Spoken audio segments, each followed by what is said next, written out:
In the year 2147, the last city on Earth floated above a permanent hurricane that had raged for 37 years without pause. The storm had swallowed the world below, oceans, continents, everything, leaving only the floating platforms tethered to ancient fusion cores that hummed in the darkness. Shelter 7 was the smallest of these platforms. The forgotten one. Her name was Lyra, and she was the only person still living there. Everyone else had evacuated years ago when the supply ships stopped coming, when the communications went silent, when hope finally died. But Lyra stayed. She stayed because every night, when the wind howled through the empty corridors and the lightning painted her walls electric white, she heard a voice, not words exactly, more like a melody. A promise whispered in a language older than storms. "I'm still here," she would whisper back into the darkness, her navy blue fingers pressed against the cold glass of the observation window. Her blonde hair, tied back in a simple braid, caught the flicker of distant lightning. "I'm listening." Tonight the storm was different. Tonight it was angry. The entire platform shuddered as thunder, cracked so close it felt like the sky itself was splitting. Lyra stumbled, catching herself against the wall, her violet eyes wide as she watched the clouds outside twist and tear like fabric ripping apart. And then she saw it, a hole in the storm. Not a break in the clouds, an actual tear, like someone had cut through reality with a blade. Through that impossible wound in the sky, she glimpsed something beyond. Stars, cold and distant, and a darkness that shouldn't exist. Something fell through. A body. Tumbling, spinning, trailing sparks, a figure in strange armor plummeted through the hurricane toward her platform. Lyra didn't think. She ran down 3 flights of corroded stairs through the medical bay where dust covered everything, out onto the landing platform where rain lashed her face and wind tried to tear her away. She saw him hit the deck hard, his helmet cracking, blood already pooling beneath him. No, she gasped, dropping to her knees beside him. He was huge, easily twice her size, and his armor was unlike anything she'd ever seen. Not military. Not Earth military, at least. Through the cracked visor of his helmet, she glimpsed skin. Tan skin, human skin. Her hands shook as she grabbed his arms and pulled. He was so heavy. Too heavy. But Lyra had spent 12 years alone in Shelter 7, hauling equipment, repairing systems, surviving. She was stronger than she looked. She dragged him inside, inch by inch, the storm screaming behind her like it was furious she'd stolen something that didn't belong to her. The door sealed shut. Silence fell, broken only by her ragged breathing and the slow, shallow rhythm of his chest rising and falling.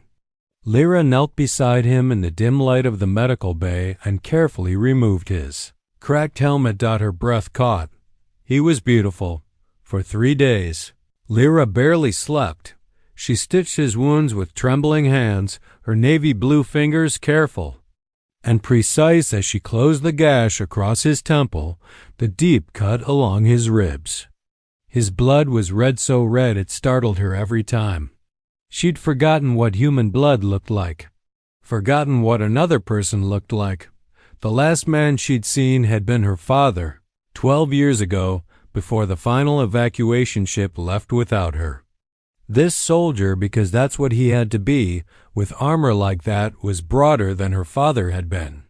His jaw was strong, covered in dark stubble. His hair was black and fell across his forehead in messy waves. Even unconscious, even broken, he looked like someone who'd seen battles and survived them. She found herself talking to him while she worked. "I don't know if you can hear me," she whispered, cleaning the blood from his skin with a damp cloth. "But you're safe now. You're in Shelter 7. It's not much, but it's home." She paused, her hand hovering over his chest where she could feel his heartbeat steady, strong. "I'm Lyra. I'm the only one here. I'm sorry if that's disappointing." She laughed softly, the sound strange in the empty room. "I promise I'm better at medical care than I am at conversation." It's been a while since I've had anyone to talk to. On the second day, she fed him through an 4-tube, carefully monitoring his vitals. On the third day, she sat beside his bed and read to him from one of the old books she'd found in the shelter's library. A romance novel about two people who met on a train before the world changed. She'd read it 17 times already, but somehow it felt different reading it aloud, imagining he could hear her voice. "You have to wake up," she told him that night, her violet eyes studying his peaceful face in the dim light. "I need to know who you are. I need to know if you're the voice I've been hearing in the wind all these years." She reached out hesitantly and touched his hand. His fingers twitched. Lyra gasped, pulling back, her heart hammering in her chest. She watched, breathless, as his eyes moved beneath their lids, as his chest rose with a deeper breath, as his lips parted and a sound soft, barely audible escaped. "Thank you." 2 words. Rough, hoarse, but real. His eyes opened slowly, unfocused at first, then finding her face. Finding her navy blue skin. Her blonde hair falling loose around her shoulders, her wide violet eyes staring at him like he was a miracle. For a long moment, neither of them spoke. Then his lips curved into the faintest smile. "Angel?" He whispered Dot and Lyra, who hadn't smiled in 12 years, who'd forgotten what joy felt like, blushed for the first time in her entire life. His name was Cale. He told her on the 4th day, when he was finally strong enough to sit up, though his ribs still ached and his head throbbed. She brought him soup she'd made from the last of the shelter's food stores, bland, tasteless but hot, and he drank it like it was the finest meal he'd ever tasted. "Cale," she repeated softly, testing the sound of it. "That's a good name. It's just a name." He watched her over the rim of the bowl, his dark eyes curious. "But Lyra, that's beautiful. It sounds like music." She blushed again, that same sudden warmth that flooded her cheeks and made her look away. She wasn't used to compliments. Wasn't used to being seen. Over the following days, Cale grew stronger. He explored the shelter with her, limping slightly, his hand often reaching out to steady himself against the walls. Lyra showed him everything. The observation deck where she watched the storm, the garden level where nothing had grown in years, the maintenance shafts she'd learned to navigate in the dark. "You've been alone here all this time?" he asked one evening, standing in the corridor. The lights flickered and hummed. 12 years, she confirmed quietly. "Everyone else left. But I couldn't. Something told me to stay." Cale turned to look at her, his expression soft. "I'm glad you did." That night, he took her hand. "Come here," he said gently, pulling her into the widest corridor, where the ceiling stretched high and their footsteps echoed. "What are you doing?" Lyra asked, confused, as he positioned her hand on his shoulder and took her waist carefully, mindful of her smaller frame.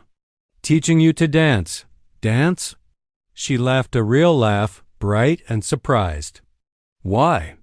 "Because you saved my life," Cale said simply, "and because everyone should know how to dance, especially someone as beautiful as you." There was no music. Just the distant howl of the storm and the hum of the fusion core beneath their feet. But Cale hummed a melody low and warm, and slowly, carefully, he guided her through the steps. She stumbled at first, apologizing with every misstep, but he just smiled and held her closer. "I've got you," he whispered Dot, and somehow, in that empty corridor in a forgotten shelter floating above a dying world, Lyra felt more alive than she ever had. She looked up at him, at the way his dark eyes reflected the flickering lights, at the gentle curve of his smile. "Cale, yes? Can we do this again tomorrow?" He pulled her closer, his forehead almost touching hers. "We can do this every night if you want." Outside, the storm screamed. Inside, for the first time in 12 years, there was laughter. The throne room of the Varelian Empire stretched endlessly beneath crystalline vaults that captured the light of 1,000 stars. Captain Ilias Kane knelt in heavy chains, their weight crushing against his battered shoulders.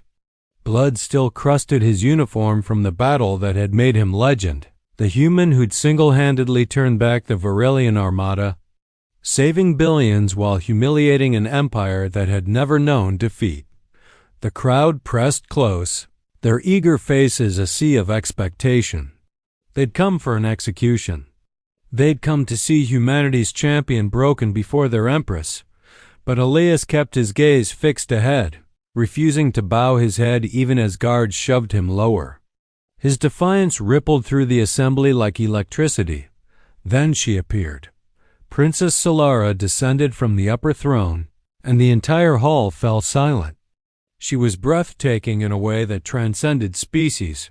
Navy blue skin seemed to absorb and reflect starlight simultaneously, creating an ethereal glow that made her appear carved from twilight itself.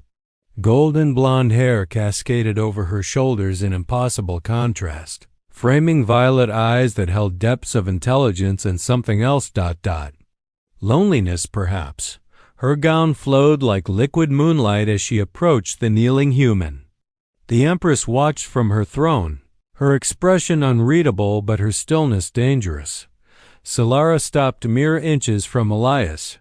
This close, he could see the delicate patterns in her skin, constellations of darker blue that traced her cheekbones and throat like living art. She studied him with those penetrating, violet eyes. And for a moment, the universe contracted to just the two of them. She leaned down, her lips nearly brushing his ear. Her breath was warm, carrying the scent of starflowers, sweet and intoxicating. When she spoke, her voice was barely a whisper, meant only for him. "Come to my chambers tonight. Your reward awaits." The chains fell from his wrists at her gesture. Gasps erupted throughout the throne room. The Empress rose halfway from her seat, fury darkening her features, but Solara had already turned away. Her hand extended toward Elias, an unmistakable invitation. "This human has proven himself worthy of honor, not execution," Solara announced, her voice carrying through the vast chamber with unexpected authority. "By my right as Crown Princess, I claim first audience with the victor. Any who challenge this claim challenge me directly." The threat hung in the air. No one spoke. Elias stood slowly, his muscles screaming from battle wounds, and took her hand. Her skin was cooler than human, but her grip was steady, reassuring. As their fingers intertwined, he felt a slight tremor run through her nervousness. He realized with surprise, she led him from the throne room, her blonde hair catching the starlight as nobles and warriors parted before them. Behind them, whispers erupted like wildfire. No outsider had ever entered the royal wing. Tonight, everything would change. The corridors of the royal wing twisted through architecture that defied human understanding, walls that seemed to breathe with bioluminescent light, floors that absorbed sound until each footstep felt like a heartbeat in the silence. Guards in ceremonial armor watched their passage with barely concealed shock. But none dared challenge the princess. Solara's hand remained in Elias's, her grip tightening slightly each time they passed another set of eyes. He realized she was as nervous as he was, perhaps more so. This woman who commanded empires with a gesture was trembling as she led him deeper into her private world. Finally, they reached doors carved from a single massive crystal, their surfaces swirling with nebula colors. They opened soundlessly at Solara's approach, revealing chambers that stole Elias's breath. The room was bathed in soft, ambient light that seemed to emanate from the walls, themselves a gentle purple-blue glow that reminded him of Earth's twilight. Vast windows stretched from floor to ceiling, offering an unobstructed view of the gas giant the palace orbited, its swirling storms a masterpiece of cosmic artistry. Stars scattered beyond like diamonds on velvet. No servants waited. No guards stood watch. They were utterly alone. Solara released his hand and moved to a crystalline table, where two delicate glasses waited beside a bottle of liquid that glowed with inner light. She poured with hands that shook slightly, then turned to offer him a glass. "Star wine," she explained softly, "made from nebula blooms that only flower once every 100 years. I've been saving this bottle for something important." Elias took the glass, their fingers brushing. The touch sent an unexpected warmth through him. Up close, in the intimate lighting of her chambers, she was even more stunning. Her navy blue skin seemed to glow from within, and those violet eyes held galaxies of emotion. "Why?" he asked simply. "The entire empire expected my execution. Why save me?" Solara took a sip of her wine, gathering courage. "Because you saved my people from my mother's war," she began, her voice barely above a whisper. 10 billion lives preserved because you had the courage to stand alone against our entire fleet. But in saving them, you also shamed the Empress. She will never forgive that humiliation." She moved closer, close enough that he could see the way her pulse fluttered at the base of her throat faster than human, like a trapped bird. "She will have your head by tomorrow's dawn," Solara continued, "unless I invoke an ancient law. One that even my mother cannot break." "What law?" Solara set down her glass with trembling hands. She looked up at him, vulnerability naked in her expression. "The consort's protection. If I claim you as my chosen, if we bond tonight, you become untouchable under Virilian sacred law. Even the Empress cannot harm one who shares the royal bed." The implication settled over them like stardust. Silence stretched between them, broken only by the distant hum of the palace's energy systems. Elias studied the alien princes before him, seeing past the political maneuvering to the genuine fear in her eyes. "And what do you gain, Princess?" he asked carefully. "This isn't just about protecting me." Solara's laugh was bitter and beautiful, so perceptive. She turned toward the vast windows, her silhouette outlined against the swirling storms of the gas giant. "My mother wants to restart the war the moment you're gone. You're the only thing that's given Earth a chance at peace, the warrior they fear. If you die, the invasion resumes within weeks." She pressed her palm against the crystal window, her navy blue skin reflecting the cosmic light. "But if you become my consort, bound to the royal house, Earth becomes untouchable by extension. Our laws are absolute about this. Any attack on your homeworld would be an attack on me. A political marriage." "Then," Elias said, trying to keep the disappointment from his voice. Solara spun around, and he was startled to see tears glistening in her violet eyes. "Is it so wrong that I want it to be more?" Her voice cracked. "I'm offering you everything, my protection, my throne, eventually my crown, but I'm also asking. I'm begging for something I've never had." She crossed to him in 3 quick steps, her hands finding his scarred face. Her touch was electric, her skin cool but somehow warming against his. "Someone who sees me. Not the princess. Not the future empress. Just ... Solara." Her blonde hair fell around them like a curtain as she leaned in, her forehead resting against his. "I've spent 23 years as a political pawn. Every smile calculated. Every word measured. Every potential suitor seeing only the crown I wear." Her voice dropped to a desperate whisper. "You're the first person who looked at me and saw a woman worth saving instead of a prize worth claiming." Elias's hands found her waist instinctively, feeling the alien contours of her body similar enough to human to ignite something primal. Different enough to remind him they were crossing boundaries no one had crossed before. "When you stood alone against our fleet," she continued, her breath warm against his lips, "I watched from the command ship. I watched you fight with such fierce love for your people that I wondered what it would feel like to be loved like that, to be chosen like that." She pulled back just enough to meet his eyes. "I can command you to stay as my consort. The law gives me that right. But I won't. I'm asking you to choose me, Elias, not out of duty or politics or survival. Choose me because when you look at this alien skin and these strange eyes, you see someone worth loving." Her hands trembled against his face. "Stay with me tonight. Not because you have to, because you want to,